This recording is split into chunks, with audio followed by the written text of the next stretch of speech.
ये कहानी है नूरपुर नामक गांव की, जहां रामलाल अपनी बीवी राधा और बच्चों के साथ रहता था। रामलाल एक फैक्ट्री में छोटा सा मजदूर था। वो जैसे तैसे मेहनत करके अपना घर चलाया करता था। जितनी खराब उसकी किस्मत थी, उससे भी कहीं ज्यादा खराब उसका मालिक था, जो छोटी छोटी गलतियों पर उसकी पगार काट लिया करता था। उसके बाद उसकी बीवी राधा भी उसे ताने दिया करती थी। एक दिन रामलाल के एक साथी से फैक्ट्री में कुछ गलती हो जाती है, पर वो डर के मारे रामलाल का नाम लगा देता है। रामलाल भी सब जानते हुए सारा इल्जाम अपने ऊपर ही ले लेता है। तब उसका मालिक उसे बहुत डांटता है। रामलाल, तुमने तो अब हद कर दी। तुमसे कोई काम ढंग से नहीं होता क्या? कोई ना कोई गलती तुमसे आए दिन होती ही रहती है। अब इसकी भरपाई मैं तुम्हारी पगार काट कर ही वसूल करूंगा। पर मालिक, मुझे इस महीने अपने बच्चे की स्कूल फीस भरनी है। ये सब मेरा नुकसान करने से पहले सोचना चाहिए था।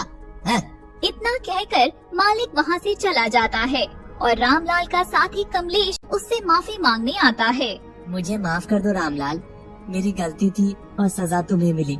पर मैं भी क्या करता भाई, मालिक मुझे नौकरी से निकाल देता और मेरा बच्चा बीमार है, मैं दूसरी नौकरी भी नहीं कर सकता। कोई बात नहीं कमलेश भाई, हम एक दूसरे की मदद नहीं करेंगे तो कौन करेगा। तुम अपने बच्चे का ध्यान रखो। रात में रामलाल जब घर आता है, तब वो अपनी बीवी को सारी बात बता देता है, जिसे सुनकर वो भी बहुत गुस्सा करती है। देखिए जी, अब मैं तंग आ गई आपकी अच्छाई करने की आदत से। गलती कोई भी करे बस आगे आपको कर देते हैं, और आपको आज तक क्या मिला है लोगों की मदद करके? सही से 2 वक्त की रोटी भी नसीब नहीं होती।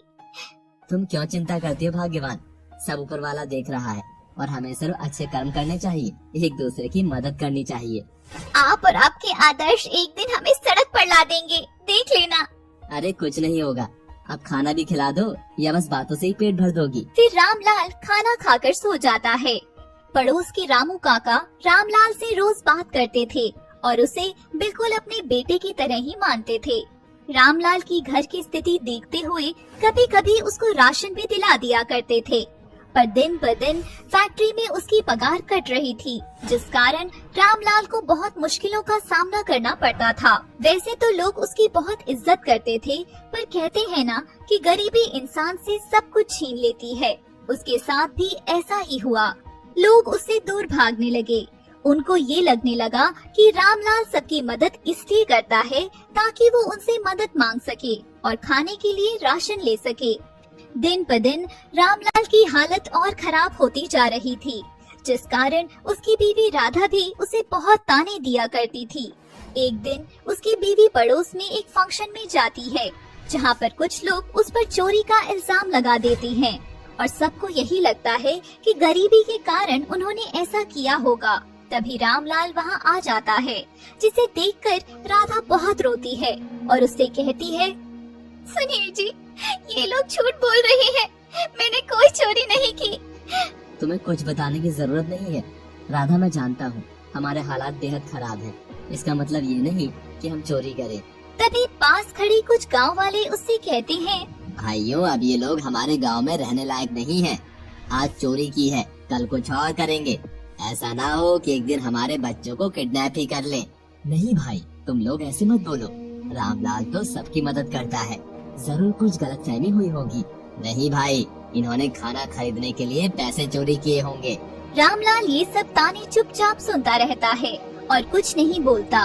उसी रात रामलाल अपनी बीवी और बच्चों के साथ गांव छोड़कर जा ही रहा होता है।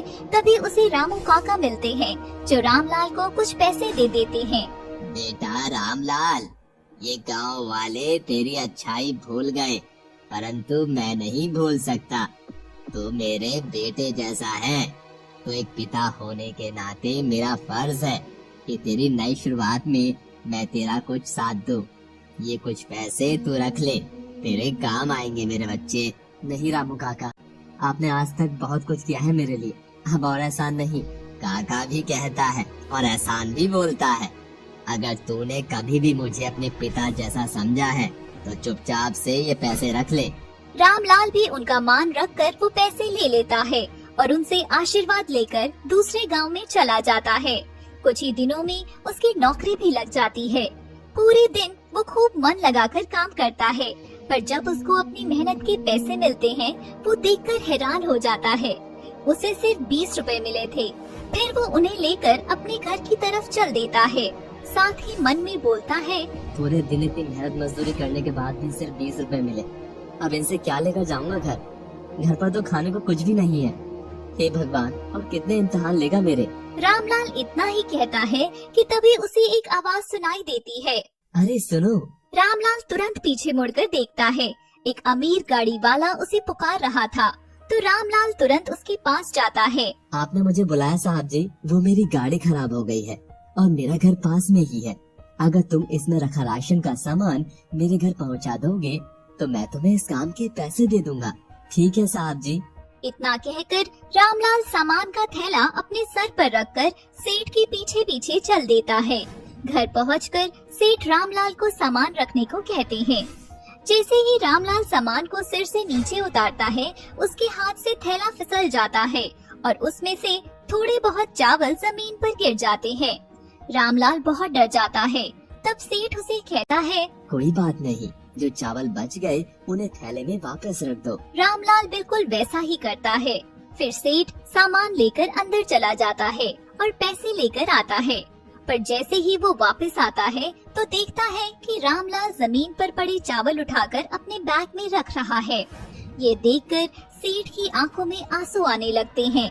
फिर वो रामलाल को कहता है, बहुत गरीब और भूखे लगते हो भाई, जो मिट्टी लगे चावल भी उठा रहे हो। सब मुकद्दर का खेल है साहब, कोई छोड़कर चला जाता है तो किसी को ये नसीब भी नहीं होता। तुम भी अपना मुकद्दर आजमाओ, क्या पता क्या हो मुकद्दर में। मैं कुछ समझा नहीं साहब, आप कहना क्या चाहते हो? मैं भी तुम्हारी तरह गरीब हुआ करता था। फिर एक दिन जिंदगी से परेशान आकर मैं आत्महत्या करने निकला था।